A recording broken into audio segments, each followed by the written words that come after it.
حضرت ابراہیم مہمان نواز بڑے تھے، سخی بڑے تھے۔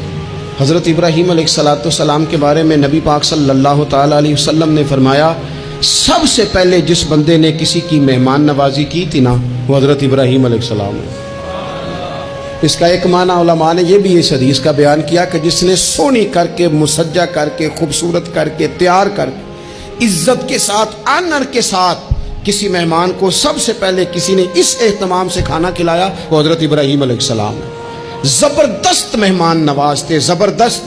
اپنے گھر کے 4 دروازے بنائے ہوئے تھے، 4، اور فرماتے تھے میری خواہش ہے کہ چاروں طرف سے مہمان آئیں، روٹیاں پکتی رہیں، دنیا کھاتی رہے، دنیا آوے کھا کھا جاوے، راضی ہوئے بلا، آئیں لوگ کھائیں، یہ میری خواہش ہے۔ روٹی کھلاؤ، روٹی کھلاؤ، روٹی کھلاؤ، لنگر کھلاؤ۔ حضور صلی اللہ علیہ وسلم سے پوچھا گیا، یا رسول اللہ بہترین مسلمان کون ہے؟ تو حضور نے فرمایا جو سلام لینے میں پہل کرے اور کھانا زیادہ کھلائے، کھانا کھلائے، جو جس کا مزاج ہو کھانا کھلانے کا، طبیعت ہو کھانا کھلانے۔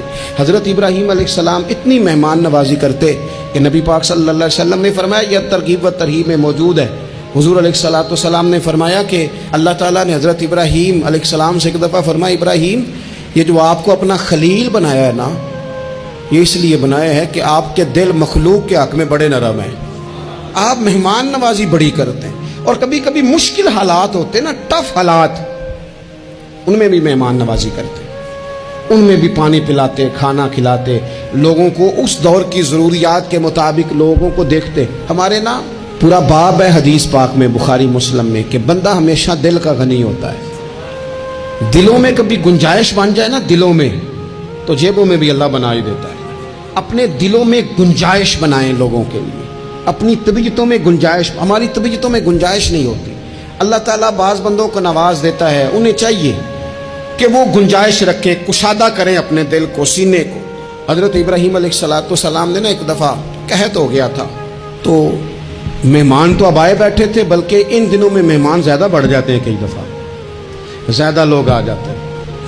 اب وہ قحط کا زمانہ تھا، بہت ساری جگہوں پہ فصل ہی نہیں تھی، اناج ہی نہیں تھا، تو مہمان زیادہ ہو گئے۔ اب حضرت سارہ جناب ہاجرہ گھر میں موجود ہیں اور لوگوں کی لائنیں لگی ہوئی ہیں۔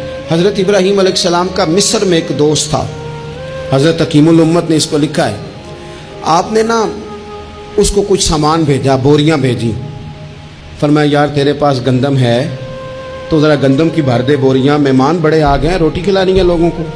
حضرت ابراہیم نے وہ چند بوریاں اپنے اس مصری دوست کی طرف بھیجیں کہ گندم کی بھر دو، مہمان زیادہ آ گئے ہیں تو یہاں تو قحط ہے۔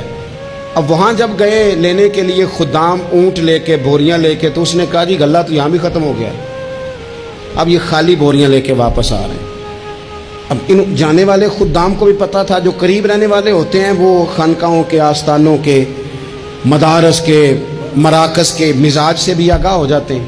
ان کو پتہ تھا کہ اب مہمان تو بیٹھے ہیں، 20 درجنوں، سینکڑوں، تو سب کو پتہ ہے کہ بھئی گندم آ رہی ہے، مصر سے آنا ہے تو کھانا ملنا ہے۔